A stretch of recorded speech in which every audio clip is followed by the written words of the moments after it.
Hey guys, Ed here, and today I'll be talking about 5 random gaming facts about me you probably don't care about. And to be completely honest, I don't know how random they are because I wrote them down. I had to think about it.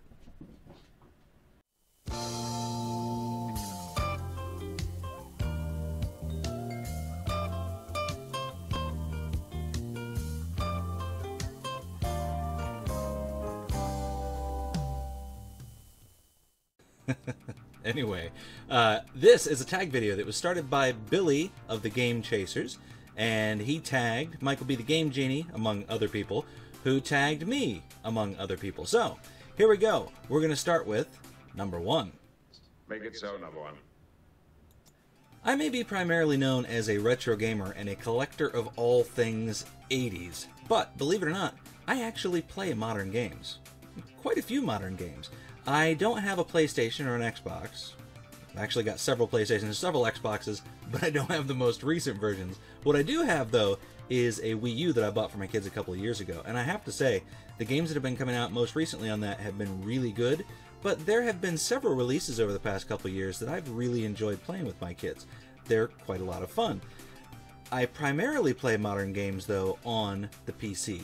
I have several gaming PCs in my house. I have a few really small PCs hooked up to the projector behind me and the LCD television over there that I'm able to stream Steam games to from this, my main gaming computer.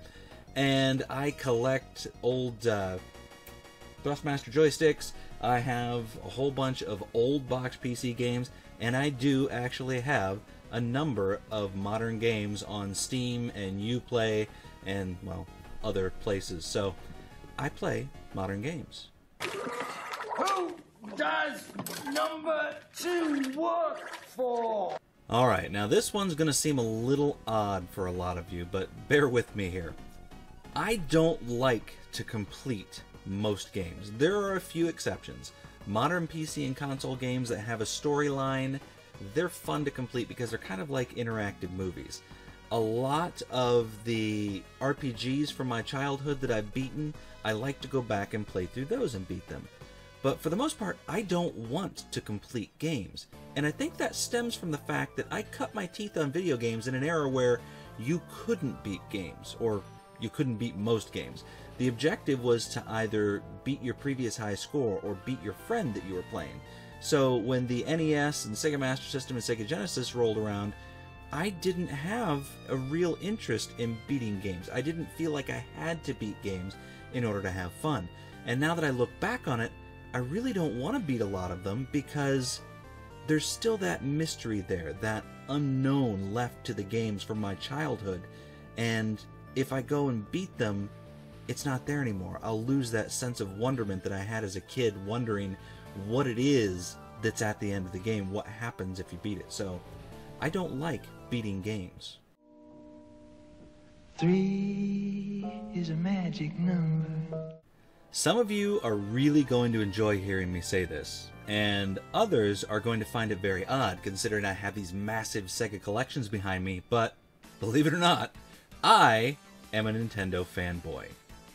I know it seems really odd. I never personally owned a Nintendo system when I was a kid. I owned the Sega Master System and Sega Genesis. My brother Jim owned the Nintendo and the Super Nintendo. My youngest brother Andy eventually owned the Nintendo 64. I never owned the systems, but we did play a lot of Nintendo games. It was a lot easier for me as a kid, well, at least before the Sega Genesis came out, to find Nintendo games at rental stores. So I played a lot of them with my little brother, and I absolutely loved them. I loved my Sega Master System. I loved the games that I owned for it, but it was really hard to find Sega Master System games at rental stores. So, there you go. Played a lot of NES. In my collection, I have more Nintendo systems than I do Sega systems. I have more Nintendo games overall than I have Sega games, and that blew my mind when I figured that out. So, I am a Nintendo fanboy. Yes, 4 is the number of the day! There are only 2 items in my collection that actually survived my childhood. As a kid, with my older brother, I owned an Atari 2600 and about 20 or 25 games, a Sega Master System with 10 or 12 games, and then a Sega Genesis with 10 or 12 games. And for more than a decade, I had no clue what happened to any of it. As far as I was concerned, they had completely disappeared from the face of the earth. Then, about 12 or 13 years later, for some reason I was cleaning out my mother's basement and I come across an old nightstand that used to be mine when I was younger. And it had 3 drawers in it. I'm sort of going through the drawers and finding stuff that I put in there as a kid. And then in the very bottom drawer, a very large drawer, I found my old Sega Genesis. Very happy to find this, and to my surprise, it actually still worked. The only thing that doesn't work on it is this volume slider. This button had gotten snapped off and I glued it back in there. Everything else works perfectly, which made me very happy. Then, in that drawer, I had actually cut in a false bottom to sort of hide things that I didn't want people to find, if you know what I'm saying. And in that, along with a few other things, I found a copy of Sonic the Hedgehog. Now, I don't know if this is my original copy of Sonic the Hedgehog, probably not, but it's one that survived my childhood, along with this Sega Genesis. Mr. Five, tell us how you feel. How do I feel? I feel alive! The ridiculous nostalgia trip filling my entire basement that I call a collection actually started out as an attempt to buy all of the systems and games that my brothers and I owned and loved as kids, along with a few other games that we rented along the way that we really, really liked. And at some point I decided that I was going to buy all of the Sega systems, and I bought the Sega Dreamcast and the Sega Saturn and the Sega Game Gear and eventually the Sega Nomad, and then I started collecting the peripherals for the Sega Genesis. And then I thought, you know, it would be really cool if I had all the Atari systems, so I did that. And then it became all the Nintendo systems, and I did that. And then somewhere along the way I decided, you know what, I may as well just buy all of the systems that were built back in the 70s and 80s and 90s, because it's not that many more.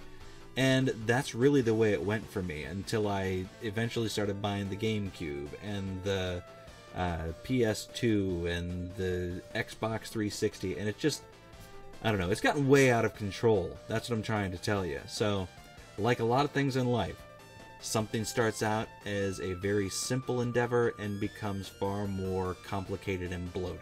So, there you go. Those are 5 random gaming facts about me you probably didn't care to know.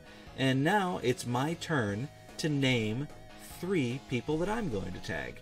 And I haven't really given this any thought, but I think I'm going to go with Tony, Electric Adventures, Dave, Lawn Boys Post 1975, and of course, Mike Gardner. So, there you go, guys. You have been tagged. Tell us about 5 random gaming facts about you that nobody wants to know. Thanks for watching.